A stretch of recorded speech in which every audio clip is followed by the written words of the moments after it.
Perkenalkan, nama saya Fauzi Effendi.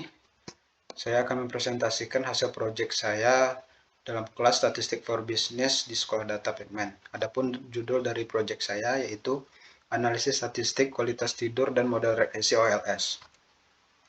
Pertama, latar belakang. Tidur yang cukup dan berkualitas secara teratur sangat penting untuk menjaga kesejahteraan secara keseluruhan dan memainkan peran penting dalam kesehatan fisik, mental, dan emosional kita. Tidur yang cukup sangat penting untuk fungsi kognitif, konsolidasi ingatan, regulasi suasana hati, fungsi sistem kekebalan tubuh, serta kinerja dan produktivitas secara keseluruhan. Oleh sebab itu, penting untuk memahami faktor-faktor yang dapat mempengaruhi kualitas tidur seseorang. Adapun tujuan dari proyek ini, pertama, untuk mengetahui faktor apa saja yang berpengaruh secara statistik terhadap kualitas tidur seseorang.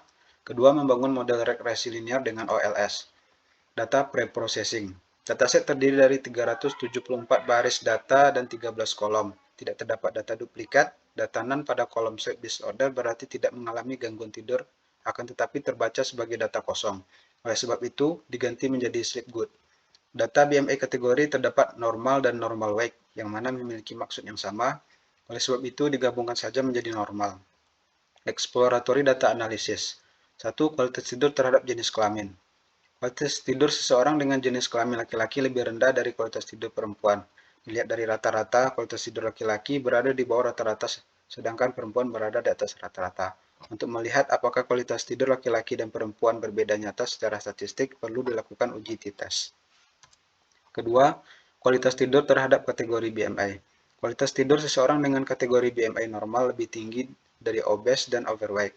Begitu juga secara rata-rata, seseorang dengan BMI normal memiliki kualitas tidur di atas rata-rata, sedangkan BMI kategori obes dan overweight memiliki kualitas tidur di bawah rata-rata. Untuk melihat apakah kualitas tidur dari masing-masing perbedaan BMI kategori terdapat berbeda nyata secara statistik akan dilakukan uji ANOVA. Ketiga, kualitas tidur terhadap gangguan tidur. Seseorang yang tidak mengalami gangguan tidur memiliki kualitas tidur lebih tinggi dibandingkan seseorang yang mengalami sleep apnea dan insomnia. Untuk melihat apakah kualitas tidur dari masing-masing perbedaan BMI kategori ini berbeda nyata secara statistik, akan dilakukan uji ANOVA. Yang keempat, hubungan antar faktor numerik terhadap kualitas tidur dapat kita lihat dari nilai korelasinya. Berikut adalah diagram heat map yang melihatkan nilai korelasinya masing-masing nilai faktor numerik yang ada. Kita akan berfokus kepada faktor-faktor terhadap semua faktor terhadap kualitas tidur seseorang. Faktor numerik yang terdapat pada data ini yaitu umur, durasi tidur, tingkat aktivitas fisik, tingkat stres, detak jantung, dan jumlah langkah harian. Faktor yang mempunyai korelasi yang kuat terhadap kualitas tidur seseorang ialah durasi tidur, yaitu nilai korelasinya sebesar 0,883 yang merupakan korelasi positif, yang dimana jika durasi tidur seseorang lebih tinggi maka akan diikuti juga dengan kualitas tidurnya yang juga lebih tinggi. Kemudian juga tingkat stres yaitu sebesar min 0,899, ini berarti korelasi negatif. Jika stres levelnya meningkat maka kualitas tidur seseorang akan rendah. Kemudian detak jantung.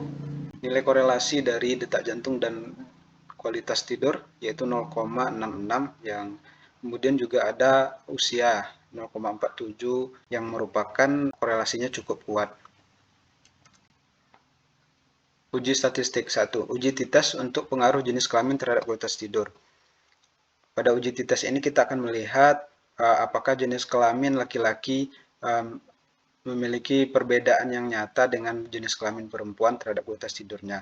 Sebelum kita melakukan uji t-test, kita harus menetapkan dulu hipotesisnya, di mana hipotesis nolnya yaitu kualitas tidur seorang laki-laki sama dengan perempuan, dan hipotesis alternatifnya kualitas tidur laki-laki lebih rendah dari perempuan.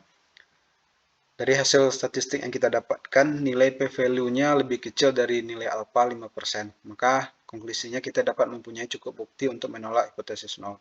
Kemudian uji statistik ANOVA untuk kategori BMI terhadap kualitas tidur. Dari uji ANOVA ini, pertama kita tentukan dulu hipotesisnya. Hipotesis nolnya yaitu masing-masing kategori BMI memiliki kualitas tidur yang sama. Dan hipotesis alternatifnya masing-masing kategori BMI setidaknya satu memiliki perbedaan signifikan terhadap kualitas tidur. Dari hasil uji ANOVA yang sudah dilakukan, didapatkan nilai P yang sangat kecil, yaitu kecil dari 0,05, maka kita mempunyai cukup bukti untuk menolak hipotesis nol. Artinya setidaknya terdapat satu perbedaan yang signifikan kategori BMI terhadap kualitas tidur. 3. Uji ANOVA untuk pengaruh gangguan tidur terhadap kualitas tidur. Di mana hipotesis nolnya masing-masing tipe gangguan tidur memiliki kualitas tidur yang sama. Hipotesis alternatifnya masing-masing kategori gangguan tidur memiliki setidaknya satu berbeda dengan kualitas tidur setidaknya satu. Kemudian dari hasil uji ANOVA yang kita dapatkan bahwa nilai P-nya sangat kecil dari alfa 0,05, maka kita punya cukup bukti untuk menolak hipotesis nol. Artinya terdapat perbedaan yang signifikan dari setidaknya satu tipe gangguan tidur terhadap kualitas tidur. Kemudian model OLS. Model ALS dari uji statistik dan korelasi yang sudah kita kerjakan sebelumnya, kita pilih faktor-faktor yang sudah berbeda nyata secara statistik, kemudian kita lanjutkan dengan model OLS. Dari hasil model OLS yang sudah kita lakukan, didapatkan nilai S-score-nya sebesar 0,94, yang mengindikasikan model mampu menjelaskan sekitar 94% variabilitas variabel terikat kualitas tidur berdasarkan variabel-variabel prediktor dalam model. Nilai F statistik sangat rendah, yang berarti secara keseluruhan prediktor memberikan kontribusi secara signifikan terhadap variasi variabel terikat atau kualitas tidur. Kemudian menginterpretasikan masing-masing dari prediktor dan interceptnya. Intercept di sini maksudnya adalah koefisien intercept ialah 6,658, dapat diartikan nilai yang diharapkan dari variabel kualitas tidur ketika semua variabel prediktor bernilai 0. Dalam konteks ini, interpretasi intersepsi mungkin tidak memiliki arti praktis yang signifikan karena beberapa variabel seperti usia dan tingkat stres tidak mungkin bernilai 0 dalam kasus nyata. Kemudian jenis kelamin. Koefisien untuk jenis kelamin laki-laki adalah 0,29.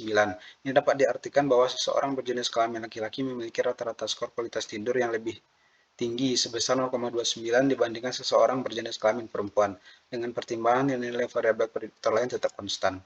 Kategori BMI. Koefisien untuk kategori BMI, obes dan BMI overweight adalah min 0,7081 dan 0,6219. Ini berarti bahwa individu yang tergolong kategori obesitas dan kegemukan memiliki rata-rata skor kualitas tidur yang lebih rendah dibandingkan dengan individu yang memiliki BMI normal dengan mengatur variabel prediktor lainnya. Gangguan tidur. Koefisien untuk gangguan tidur apnea dan tidak mengalami gangguan tidur adalah 0,3514 dan 0,3305. Ini berarti seseorang yang mengalami gangguan tidur tipe apnea atau tidak mengalami gangguan tidur good memiliki rata-rata skor kualitas tidur yang lebih tinggi dibandingkan dengan seseorang yang mengalami gangguan tidur tipe insomnia dengan mengontrol variabel-variabel prediktor lainnya. Usia. Koefisien untuk usia adalah 0,0514. Ini berarti dengan setiap tahun bertambahnya usia, rata-rata skor kualitas tidur meningkat sebesar 0,0514 dengan asumsi variabel prediktor lainnya tetap konstan. Durasi tidur. Koefisien untuk durasi tidur atau sleep duration adalah 0,1829. Ini berarti dengan setiap peningkatan unit dalam durasi tidur, rata-rata skor kualitas tidur meningkat sebesar 0,1829 dengan mengatur variabel prediktor lainnya. Tingkat stres. Koefisien untuk tingkat stres adalah min 0,4102. Ini berarti dengan setiap peningkatan unit dalam tingkat stres, rata-rata skor kualitas tidur menurun sebesar 0,4102 dengan mengontrol variabel prediktor lainnya.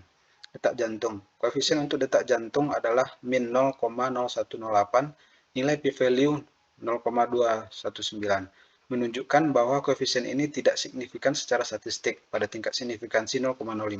Ini berarti bahwa detak jantung mungkin tidak memiliki pengaruh yang signifikan terhadap variabel kualitas tidur dalam model ini.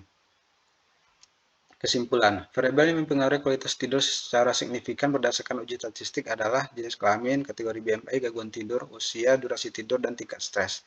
Nilai R-score pada model regresi OLS sebesar 0,94 yang mengindikasikan bahwa model mampu menjelaskan sekitar 94% variabilitas dalam variabel terikat kualitas tidur berdasarkan variabel-variabel prediktor yang ada dalam model. Baik, sekian presentasi dari proyek saya. Terima kasih.